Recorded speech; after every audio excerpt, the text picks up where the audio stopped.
Hello, নমস্কার। কেমন আছেন সবাই? আমরা কিন্তু খুব ভালো আছি। ভালো আছি তার কারণ খুব ভালো, ভালো খাবার দেখছি চোখের সামনে।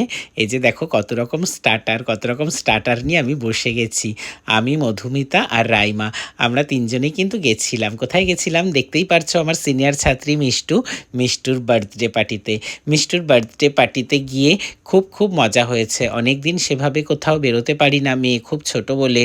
তো মিষ্টু আর বর্ণালীদি খুব রিকোয়েস্ট করেছিল ওদের পার্টিতে অ্যাটেন্ড করার জন্য, তো ওদের রিকোয়েস্টটা আর ফেলতে পারিনি। আর ক্লাসটাও হালকা থাকে, তাই সোমবার দিন ক্লাসটা করে বেরিয়ে পড়েছিলাম সন্ধ্যাবেলাতে।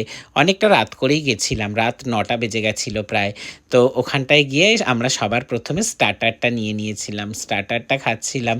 স্টার্টার না নিলে আবার ডিনার নিতে দেরি হবে, তাই গিয়েই তাড়াতাড়ি স্টার্টারটা নিয়েছিলাম। এই যে সঙ্গে রয়েছে বর্ণালীদিও আমার ছাত্রী, বর্ণালীদি সিনিয়র ছাত্রী, আর বর্ণালীদির মেয়ে মিষ্টু আমার সিনিয়র ছাত্রী। দুজনেই আমার কাছে নাচ শেখে, দুজনেই আমার খুব স্নেহের ভালোবাসার। দেখো তোমাদের যেই জায়গাটা এসেছি সেই জায়গাটার কথা বলি। এই জায়গাটা হচ্ছে নিউ ব্যারাকপুর বিটি কলেজের কাছে দেশি লেন। দেশি লেনে কে এসেছো? আমি কিন্তু এই প্রথমবারই আসলাম দেশি লেনে। আর এই যে দেখো মিষ্টুর ভালো নাম শ্রেষ্ঠা, ওর বার্থডে কেকের এখানে লেখা রয়েছে শ্রেষ্ঠা। আর আমাদের রাইমা কিন্তু বর্ণালীদির কোলে কোলে ঘুরে বেড়াচ্ছিল। বর্ণালীদি বলছিল দাও রাইমাকে আমার কাছে দাও। বর্ণালীদি আবার রাইমাকে তাথই বলে ডাকে। বর্ণালীদি কিন্তু ভীষণ ভালোবাসে রাইমাকে নাম দিয়েছে বর্ণালীদি তাথই। দেখো জায়গাটা কিন্তু খুব সুন্দর। এখানে দেশি লেনের টপ ফ্লোরে ওর কিন্তু পার্টিটা অ্যারেঞ্জ করা হয়েছিল। পার্টিতে খুব ভালো ভালো খাবার ছিল।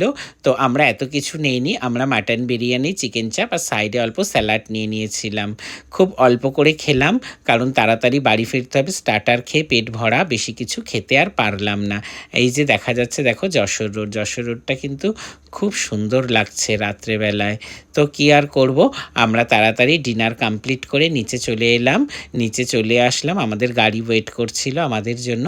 আর এই যে আই লাভ দেশি লেনের সামনে একটুখানি পোজ দিলাম।